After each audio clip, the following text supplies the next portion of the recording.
Thanks for watching The 9. All right, welcome back, everybody. Many would-be retirees a little nervous about starting their golden years amid wild swings on Wall Street, uncertain economy, a lot of uncertainty in the world right now, right? Does that mean this is a bad time to retire? Here to weigh in, our guy, Michael Masserant, Retirement Education Foundation. So we'll just start there. Is it a bad time to retire? So it's never a bad time to retire if you've mapped this out and you know that you can afford to retire. You know, we've been teaching the classes for retirees for almost, actually a little over 10 years now. There's never been a point where everyone feels okay. There's never a time when there isn't some risk with the economy or geopolitical events. There's always something going on that causes people to think, well, is now a good time to retire? And because none of us can predict the future, no one has the answer to, well, the next 3 years are going to be great years for the stock market, so I'll retire now. No one knows that. So because we can't know that, the answer is understanding how much do you need to retire, when are you going to spend money, from which accounts, at which times, and understanding, okay, well, the stock market does drop in the first 12 months of my retirement. Great. Where can I go pull some safe cash from? So planning this out ahead of time is everything. You can't time these things. Is there, Michael, are there certain key expenses, and we know, of course, food and shelter, that fits into that, maybe your car. I mean, are you setting up a retirement budget that looks like that, where you're looking at, okay, what are the things that, what is it going to look like in healthcare? I know is also a huge expense as we get older. For sure. So mapping out these expenses can help you understand if stuff really hits the fan, and I need to grab, you know, the bills don't go away when the market drops. We still have to pay for food. If you might still have a mortgage, you might still have healthcare expenses. The bills do not go away. So what we're really talking about here is sequence of returns risk. And if you're within 5 years of retirement and you don't know what sequence of returns risk is, you've got to educate yourself What now. is it? It's #1 risk for so we spend over an hour in the class talking about this. Sequence of returns risk is once you retire, when are the good years in the stock market and when are the bad years?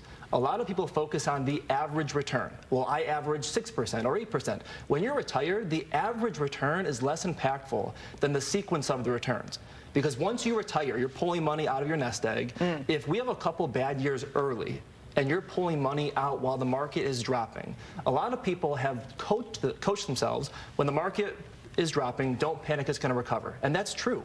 But when you're growing your wealth, you have time. When you're still working, when you're pulling the money out, you're compounding the losses on the way down so that when the market does recover, your portfolio will not recover. You don't have in the pot what you used to have in the pot. Exactly. So people, you know, historically speaking, people who retired December 2021, that was a really, in hindsight, a very unlucky time to retire because the market fell all 2022 and it took all 2023 to recover. So if someone retired December 2021 with no plan, with no bucketing structure, with no protection from sequence of returns risk, by the time the market gets back to all-time highs, which it did, we always will, they're in a lot of trouble.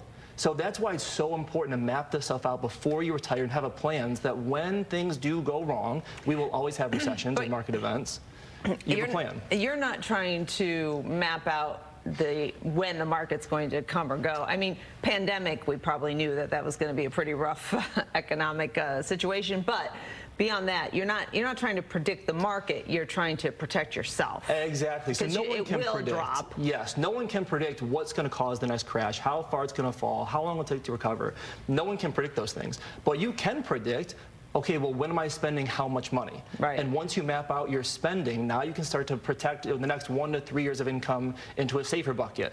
And if you know you're not touching some of your other money for 5, 10, 15 years, let those dollars be more aggressive. But until you map this out, no one knows when they're spending all these different dollars in their portfolio until they map it out. Michael, at this core question, is now a good time to retire, though? How much does news and headlines shape somebody's feeling about that? I mean, massively. We were talking a little earlier about, despite all the volatility this year, despite all the headlines so far this year in the stock market, we're up almost 3% year to date, and we're within 2 or 3% of all-time highs in the stock market. Now, if you go ask someone who's not looking at these numbers every single day, there's no chance they think that's the case because they've heard all the volatility and all the stock market headline fears. But we're, so far up year to date, we're within all-time highs. So if someone was close to retiring, was close to having enough in January this year, and they didn't panic during April, they're going to be all the way back to where they were. But that April shock was maybe a good lesson for anyone who's near retirement of, okay, you kind of got bailed out by the quick recovery. Are you ready for the next one? Unbelievable stuff. Great Very stuff. interesting. Sit tight. More coming up in the next hour. Absolutely, yep. All right. Very good, Michael. refedu.com.